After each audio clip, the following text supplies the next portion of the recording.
Olá, tudo bem com vocês? Espero que todos estejam muito bem.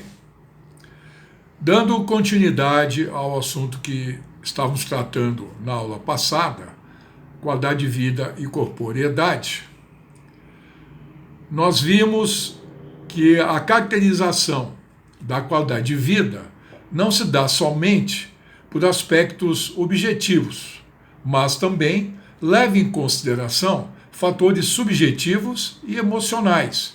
Leva também em consideração expectativas e possibilidades de um grupo social ou de um indivíduo quanto às suas realizações e percepção de sua vida, considerando, inclusive, questões referentes a prazer, felicidade e tristeza. Para a utilização de elementos subjetivos, é necessário a caracterização sociocultural prévia do ambiente em que o grupo ou o sujeito vive. Portanto, qualidade de vida é formada pelas percepções objetiva e subjetiva do indivíduo.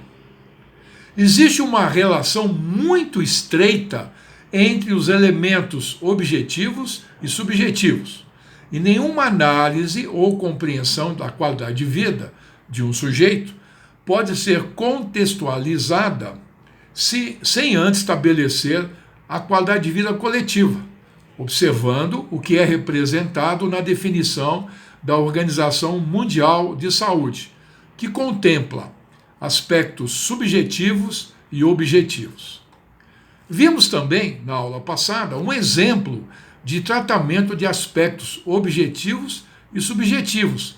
Nós falamos sobre o sistema de bem-estar da Escandinávia, que é baseado em 3 verbos: ter, amar e ser. O verbo ter está relacionado às condições necessárias para uma sobrevivência fora da situação de miséria, como habitação, emprego, condições físicas de trabalho, saúde e educação.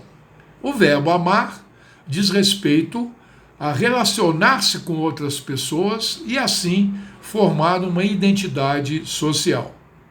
E o último verbo, o verbo ser, refere-se às necessidades de integração da sociedade em harmonia com a natureza, tendo como princípios a participação das pessoas nas decisões coletivas e atividades que influenciam a sua vida, como atividades políticas, tempo de lazer, oportunidades profissionais, contato com a natureza, atividades lúdicas e contemplativas.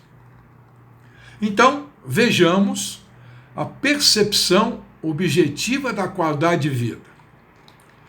A esfera de percepção objetiva da qualidade de vida está relacionada à garantia e satisfação em ter acesso aos elementos essenciais e necessários para a sobrevivência do ser humano, tais como água potável, alimentos, vestuário, serviço de saúde, trabalho digno, lazer, entre outros.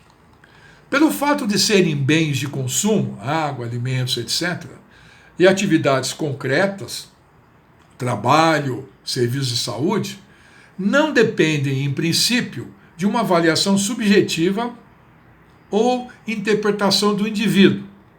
Os indicadores de percepção objetiva incluem 3 características: aquisição de bens materiais, avanços educacionais e condições de saúde.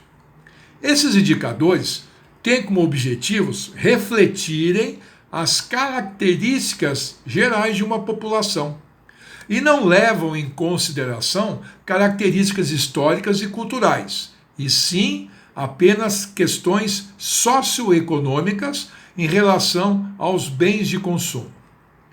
Nessa abordagem, é possível realizar uma comparação objetiva de uma mesma população em diversas épocas históricas ou entre diferentes sociedades.